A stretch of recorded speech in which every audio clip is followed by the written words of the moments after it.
What's good, people? It's your boy Greed coming at y'all with another video, man. Y'all already know what I be on, the Jujutsu Kaisen chapter reviews, y'all. Now this is chapter 238, and I would have done the chapter review yesterday, but if y'all look at my channel, man, I've been doing live streams. I was streaming all weekend.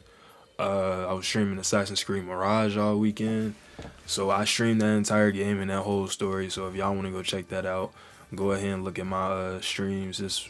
It's literally from yesterday, my most recent one, but I was streaming that game over the whole weekend, so I didn't get a chance to get this video out like I wanted to yesterday for Sunday, but we're gonna do it today for Monday. I got y'all. But without further ado, I'm gonna let the intro play and we're gonna hop right into this chapter.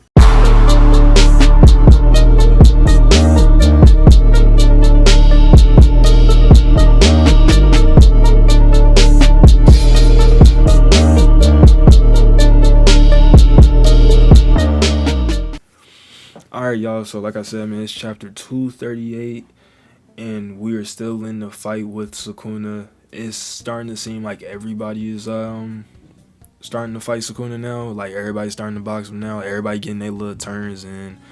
But the only reason why I say that is because of what happens at the end of the chapter. I'm going to get there soon, but let me go ahead and, explain what happens during the chapter. So in the beginning, man, we got Kashimo still fighting Sukuna, and last chapter we saw Sukuna transform into his full form with the forearms and all of that, right? Now it's pretty cool because they go into detail with this transformation. They kind of like, tell us some things about him and some things that he can do that makes him greater than other sorcerers for the most part. And I think one of the chapters, or I'm pretty sure one of the pages said, even when performing cursed gestures, his hands remain unfettered. Is that how you said that? Yeah. And even when chanting a curse, his heart and lungs remain unburdened. So I'm assuming that means, bro, Sukuna, okay, it also says Sukuna's extra arms and mouths provide an immense advantage over other sorcerers. His physical form may be greatly deformed, but that doesn't impede him in any way. So looking at this, bro, and hearing that explanation just means what really gave Sukuna an advantage against other sorcerers, and I don't know why I never really seen it. It's pretty obvious, but I don't know, I just never thought it. But the fact that he has 4 arms and another mouth on his stomach, he can literally fight and also do jujutsu techniques at the same exact time, if y'all get what I mean. Like, Sukuna normally can't do that, or I don't think any sorcerer can normally do it. They're either doing hand-to-hand combat, or they're doing just straight jujutsu techniques, right? It's always either one or the other. Nobody's ever really doing it at the same exact time. But he's doing it like he could be punching you, but then his mouth, since he has a mouth on his stomach and he has extra hands, he could also be performing a technique at the same time as he's like, fighting you hand to hand. It's crazy, bro. That's how I'm looking at this, like them explaining this detail, and I just think that's nuts because we really see why he's the king of curses, y'all, in this chapter. I'm not gonna lie, he's Sukuna's strong as shit. But we actually got, like I said, Sukuna fighting Kashimo, and Kashimo's trying his hardest to keep up with Sukuna. Obviously, right? Because they ain't boxing. But Sukuna's like low-key whooping him. Like, I kid you not. He even did the dismantle move that he used against Gojo. It's a slash that cuts the world. But I'm not gonna lie, bro. I thought Maharaga did that. Wait, but then again, they also said that Sukuna, I think the reason why Maharaga adapted was, I gotta read that part again. I don't even want to say nothing because I don't want to sound wrong about it, but I'm pretty sure he almost took anything Maharaga learned in that fight against Gojo. He can do it too. I feel like that's like what what like the conclusion to that is. I ain't gonna lie. I'm pretty sure that's why he's able to do that move. Unless he's always been able to do it, just not against Gojo, right? But one thing I am noticing, y'all, with these chapters, man, and it's not even just about the fight, bro. And I like that this is happening. Akutami is starting to get more in depth with Sukuna as a person. I know he's crazy, the king of curses, he's evil, all of that, but he's giving us a lot more information about Sukuna, like past and things like that. I don't know. That's just how I'm seeing it. Or just things that like Sukuna's starting to talk about his older past, like his past life a lot more in these more recent chapters than he ever has in the entire series. And I think that's cool because, like I said, we don't really know much about him. I just hope, but it doesn't seem like Akutami is making him soft or anything. It's more or less he's just giving us some background on Sukuna. He ain't giving us all of it. He's just giving us bits and pieces that we can possibly, I don't know, put together ourselves until he actually give us a full explanation. But I think either way, it's just really good to have. You know, you can't never have too much information, especially on a character like Sukuna, because we almost know little to nothing about his past. We just know he's super strong. It's just something that he says in this chapter that kind of got me. What did he tell him? He said, "A fool once preached to me about love. She said I didn't know love and was lonely like none other. I got the point, but still, it hurt. She had the wrong God.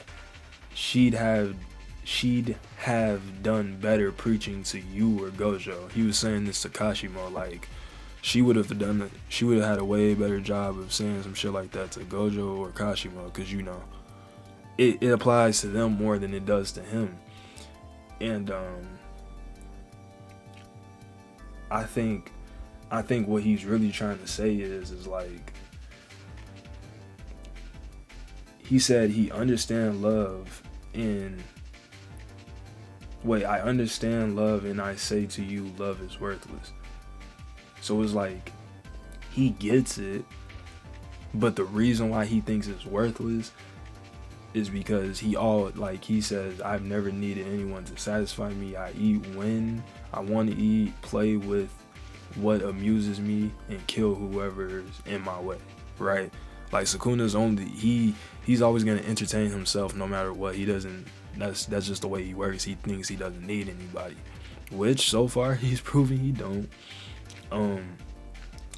I live as befits my nature. If no one can grasp that, then that's their problem. Kashimo asks him, doesn't that get old? He says, every human has a unique what? I was going to say feeling, but no, he says, no, every human has a unique fleeting taste, which makes devouring them a perfect way to pass time until death. You know how crazy that is, bro? Like, this is what I'm saying, bro. Like, throughout the chapter, he's kind of like, you know, having this talk with Kashimo. He had to talk with Gojo about being the strongest. He's having this talk with Kashimo about, like, being lonely, being the strongest at the top, being lonely and all of that. He even brings up, you know, the topic of love, how he never needed anybody. But, okay, that's what I meant to say. He brings up all of this stuff, right? Like, they're having all these conversations. But to end it all off, Akutami is still putting it out there like, hey, he evil at the end of the day, bro. He's not a good guy. So don't start thinking he getting soft or anything. And I like that because I really don't want Sukuna to get soft, bro. That would blow me.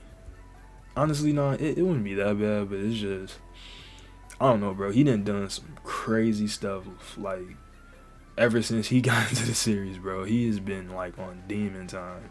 So to see him just switch up and be nice all of a sudden, bro, I don't think I'd like that. Like, it would have to be on some, like, if it's a threat to his life, then of course he's gonna have to help Yuji or somebody else, right? Or be with the good guys until he could find his way to be, you know, do his own thing. Which I think that's what he did for the whole series until he took Fushigura's body. But yeah, bro. the fact that Akutami had him say, which makes devouring them a perfect way to pass time until death, bro, that's crazy. Like, he just said all of that stuff, and then to top it all off, he still ended it with, man, I'm still going. Like, that's why I do what I want. I eat people because I like doing it. I'm evil. Like, it's crazy, bro. I love Sukuna, I ain't gonna lie. But, I think, what is this? Okay, so I'm pretty sure Sukuna beat Kashimo. I'm pretty sure he did. I'm pretty sure he defeated him. And now, on the last page, we see that the domain in the air broke.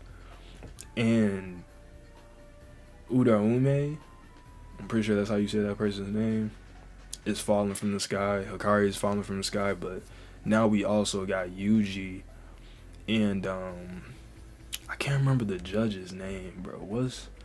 What's his name? I gotta look it up. His name is Higuruma. Yeah. So Yuji and Higuruma are falling from the sky along with Hikari and Uraume after the domain just broke. And it's a cool little detail about Yuji. He has claws. He has claws, which we know is a Sukuna feature. So I'm kind of curious on what's about to happen. So the upcoming chapter this Sunday is definitely gonna be crazy, unless it's going on a 2-week break, because it might be. Actually, I think it might actually be going on a 2-week break. So we're gonna have to wait to see what's up with Yuji having claws, man. Because I ain't gonna lie, it looks so cool, but it's insane. Because I gotta know what he doing, how he doing it. I ain't gonna lie. But alright, y'all, that's pretty much it for the chapter, man. I hope y'all enjoyed this chapter review. Like I always say, man, like, comment. Let me know what y'all think down below about the chapter, and what y'all think gonna happen in the next chapter, and why the fuck does Yuji have claws? But yeah, like, comment, subscribe, y'all. I'm out this bitch, and I will see y'all in the next one. Know that the numbers go like 1, 2, greed. Thank you for being a GreedHD, nigga.